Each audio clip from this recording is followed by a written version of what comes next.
A ver, no sé si ahí tienen la pantalla. ¿Pueden ver? Sí. ¿Sí? Bueno, arranco si quieren. Bueno, la idea es presentar un trabajo descriptivo que hicimos en conjunto con y médicos del Servicio de Clínica Médica, de la Central de Emergencia y el equipo de Neumonología, que trata sobre las características clínicas de la enfermedad por COVID en nuestro centro, acá en el Hospital Italiano de San Justo. Como ya sabemos, en diciembre de 2019, bueno, empezó aumento los números de neumonías en China, en Wuhan. El agente etiológico, el agente viral, todos sabemos el COVID llamado SARS-CoV-2, a la enfermedad respiratoria, que se fue diseminando por todo el mundo. Y sabemos, el 11 de marzo la Organización Mundial de la Salud lo declara una pandemia, y el 3 de marzo aparece el primer caso en Argentina. ¿Qué sabemos de esto? Sabemos que tiene manifestaciones extrapulmonares y pulmonares, las más importantes son las pulmonares. La clínica estaba descrito desde cuadros leves a cuadros severos, con insuficiencia respiratoria aguda, con una mortalidad que oscila en los diferentes reportes desde el 1 al 20% en algunos. Clínicamente, desde un cuadro de vida era superior a... ¿no? No, ahora empieza a silenciar gente. Perdón.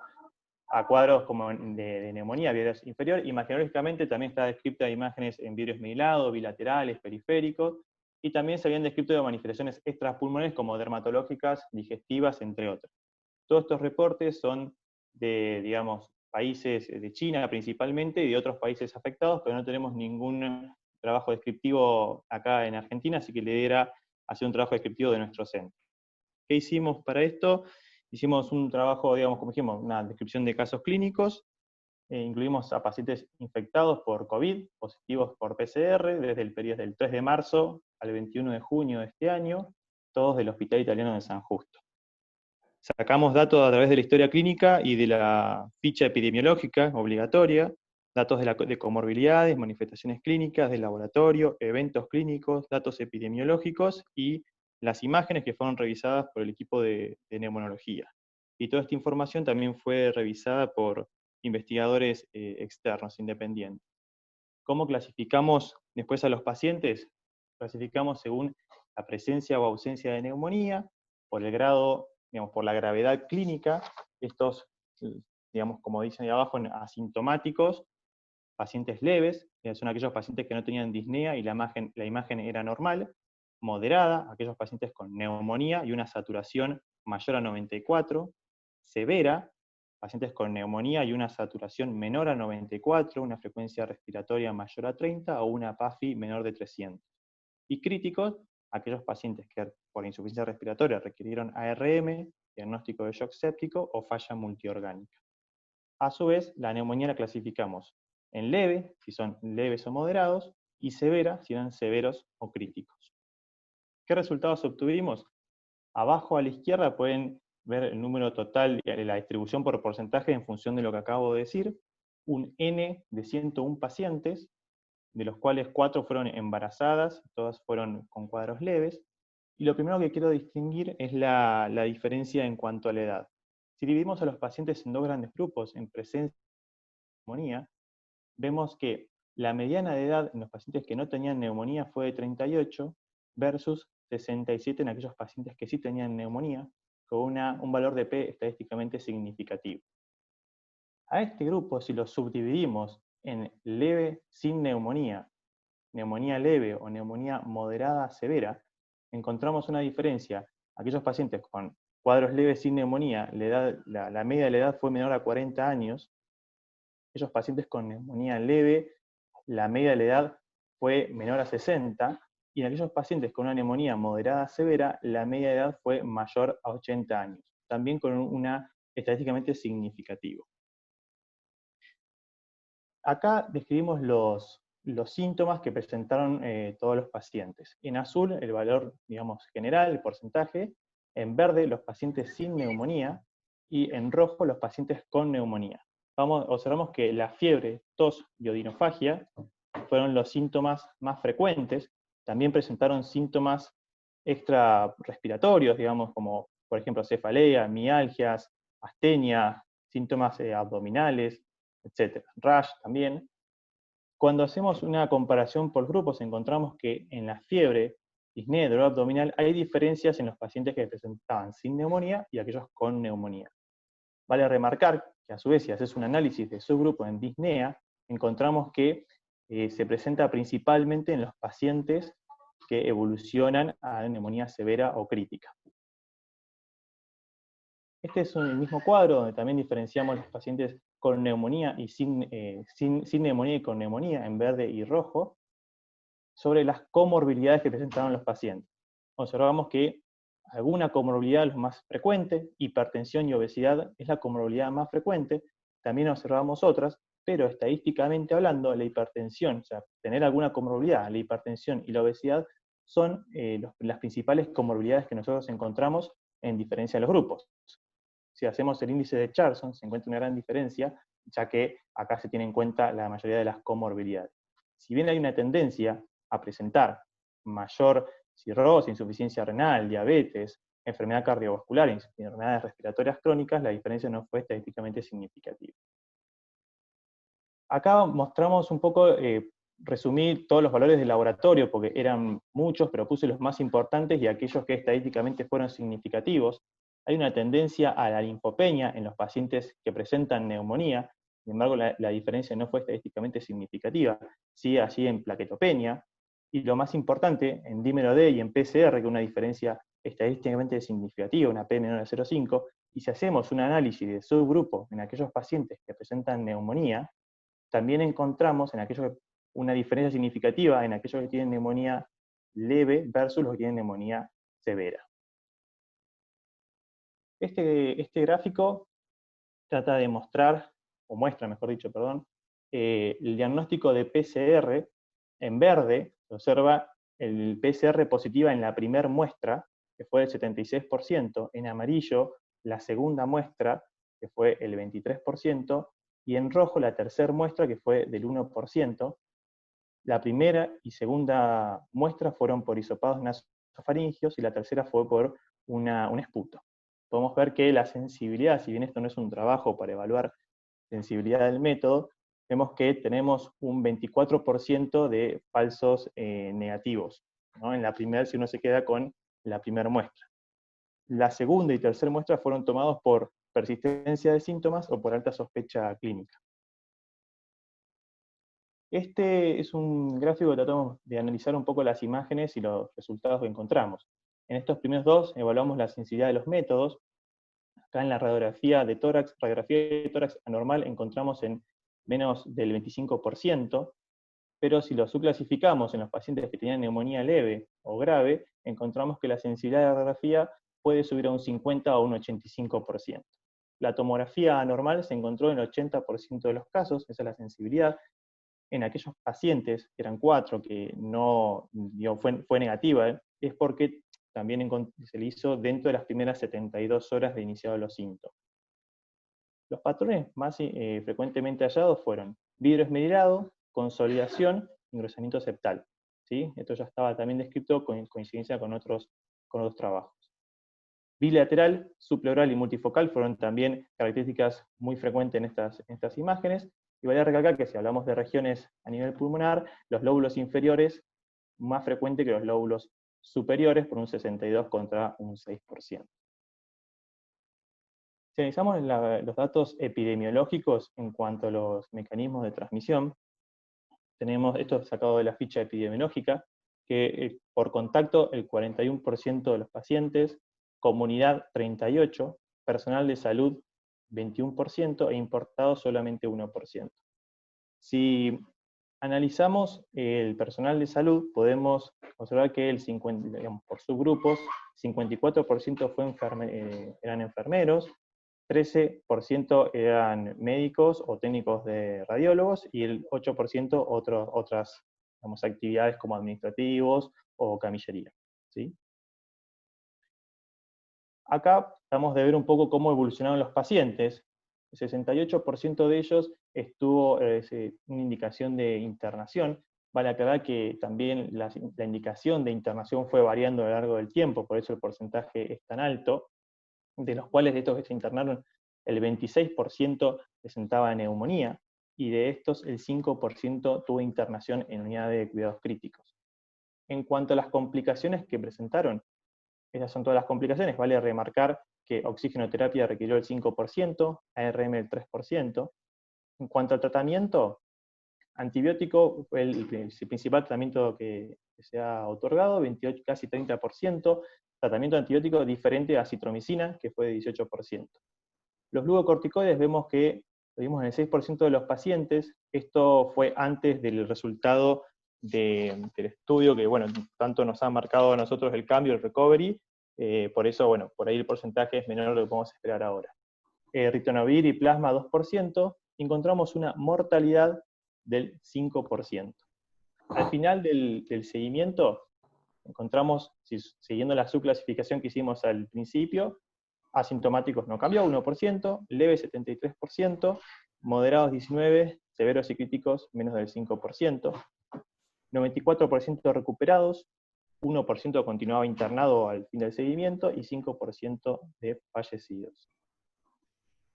En esta tabla trata de resumir un poco lo que también lo estuvimos hablando, comparamos los pacientes con neumonía leve y neumonía severa, algunos parámetros que hablamos recién como la edad, el dímero-D, la PCR, el índice de comorbilidad de Charson, que fueron estadísticamente significativos la diferencia entre estos grupos. No así el sexo y otros parámetros que por ahí observamos en otros trabajos, ¿sí?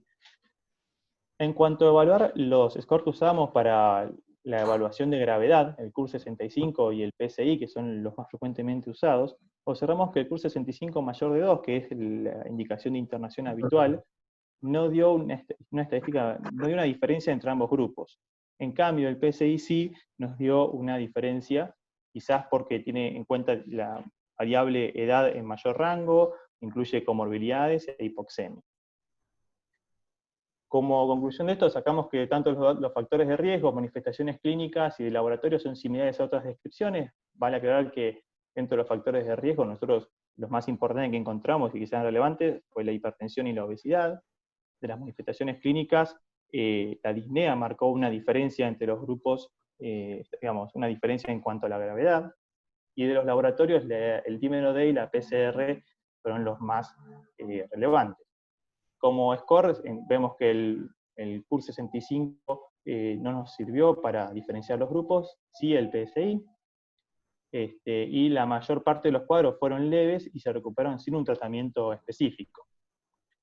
Cuando vemos, esto es el informe de Nación, el último que salió, el que lo busqué ayer, así que está actualizado, e informa una infección en trabajadores de salud del 7.2%, nosotros estamos hablando de un 21%, estas diferencias que observamos, hay que ver también cómo las registra digamos, el ministerio. En cuanto a la letalidad, se informa un 1,8% a nivel nacional, nosotros tenemos un 5%, también una diferencia esta se puede ver a que acá informan los resultados positivos de los pediátricos, que nosotros no lo estamos incluyendo, y quizás hay muchos pacientes que están en seguimiento, que están en unidades críticas, que quizás también cambien este porcentaje a lo largo del tiempo. ¿Qué pasa en nuestro hospital? Este es el informe de ayer que subieron. Observamos una mortalidad del 4,65%, igual a nuestro reporte, esto tanto San Justo como Central.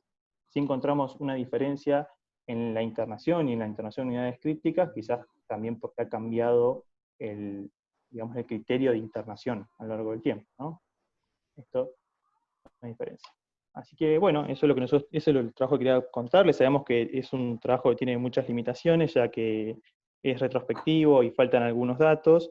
Y bueno, como ha cambiado tanto en el transcurso del tiempo los criterios de internación y de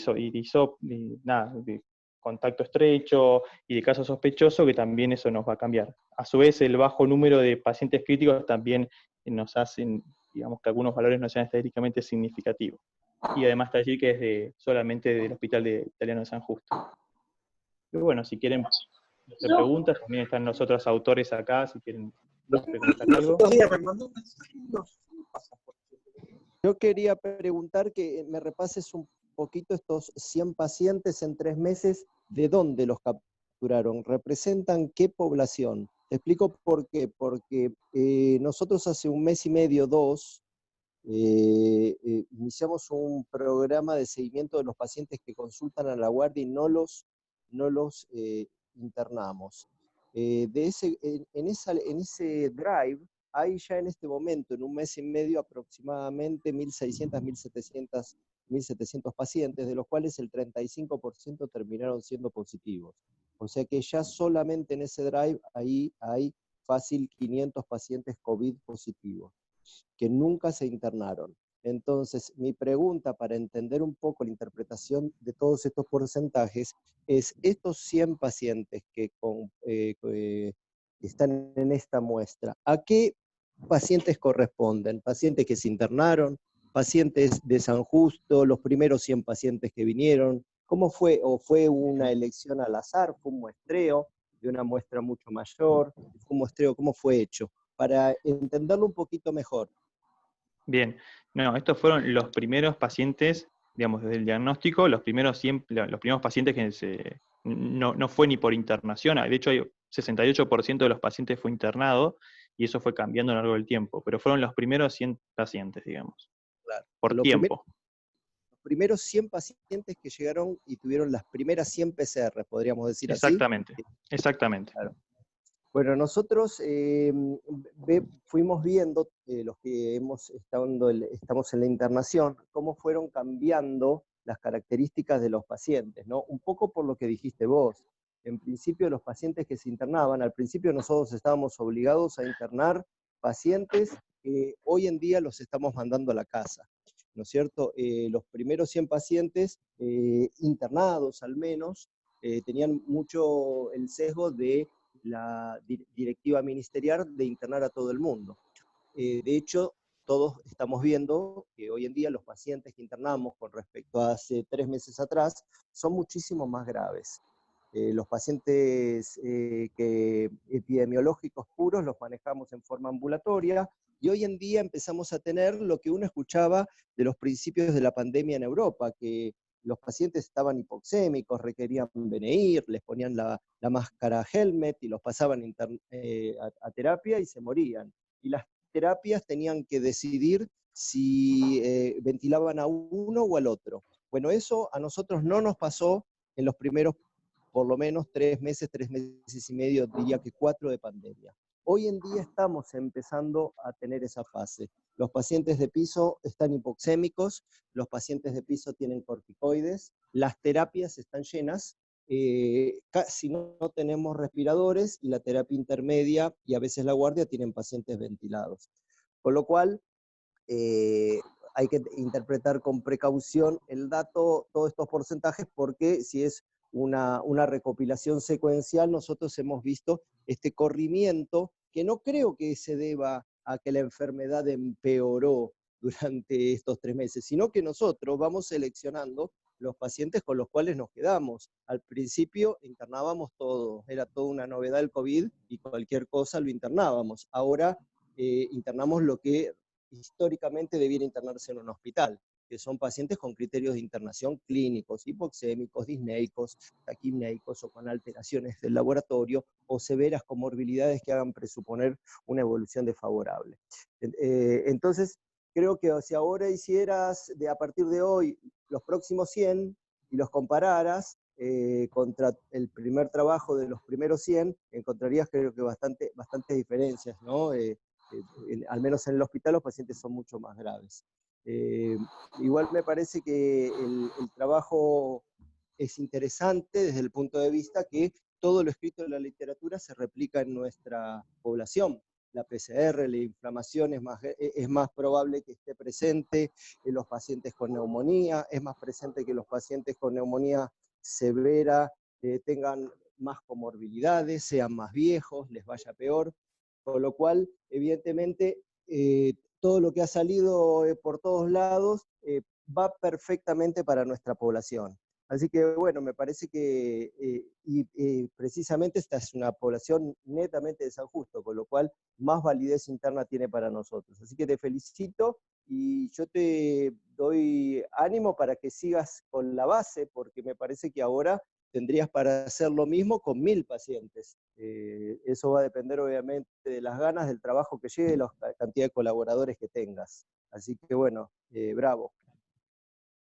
Muy bien.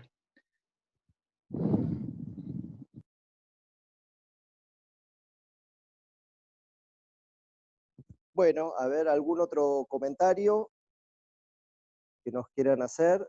¿Alguien? Hola chicos, ¿me escuchan ahí? Sí, Aus. Bueno, gracias. No, bueno, un poquito a los chicos que hicieron el trabajo, a Hernán, a los otros chicos de neumonología, Mati. La verdad que, bueno, lo felicito. O sea, más allá de que obviamente todo trabajo que uno siempre haga tenga sus limitaciones, me parece que, digamos, todas aquellas personas que hoy en día se dedican a investigar de forma no profesional, digamos que se pone esto al hombro, es muy difícil, cualquiera que ha estado en esta situación, llevarlo a cabo. Así que la verdad que yo solamente palabras, nada, la verdad que lo felicito, sinceramente, porque es muy difícil hacer lo que hicieron, es decir, lleva mucho trabajo hacerlo. Y simplemente, bueno, alentarlos a que sigan para adelante y obviamente que a otros chicos de la residencia y del hospital se sigan sumando a este tipo de proyectos nada, que nadie paga, que uno lo hace simplemente por placer académico, digamos. Así que yo lo felicito, la verdad que fue un placer haber escuchado la presentación.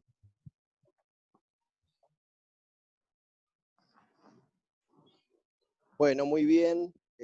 ¿Algún comentario más? ¿Alguna pregunta que haya surgido del trabajo? No, me Bien, parece también, ¿cómo dale, andan? Mati.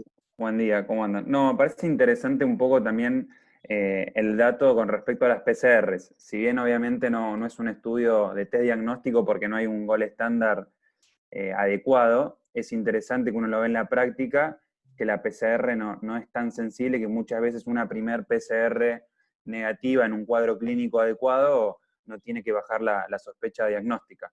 Va, eso por lo menos lo que vemos en la guardia y lo que está escrito en la literatura es un dato relevante. Y después que como el estudio se hizo al inicio, donde se internaba todo, las características un poquito más representativas de la población general, que quizás si uno lo hace ahora, que es más representativa de los pacientes que se internarían o más graves.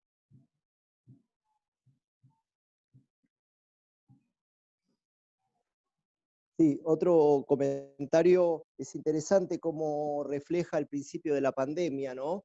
Donde utilizábamos muchísimos antibióticos, inclusive fue el veranito de la citromicina, ¿no? La citromicina tuvo un veranito de un mes más o menos, y luego se le vino el invierno cuando nadie pudo demostrar nada con la citromicina. Hoy en día no le ponemos a nadie citromicina, pero al principio los pacientes ingresaban con acitromicina y cualquier betalactámico, ¿no? Ya sea amoxicilbactam, ceftriaxona. Luego pasamos por una fase de que todo ceftriaxona o amoxicilbactam sin la acitromicina, y hará unas 2 o 3 semanas que estamos poniendo cada vez menos antibióticos, ¿no? O sea, los pacientes se internan con diagnóstico de COVID y no tienen antibióticos, ¿no? Sí tienen oxígeno cuando lo requieren, soporte, pero no antibióticos innecesariamente.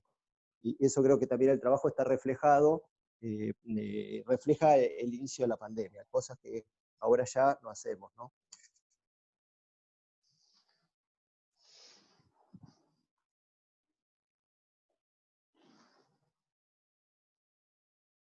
Bueno, ¿algún comentario más?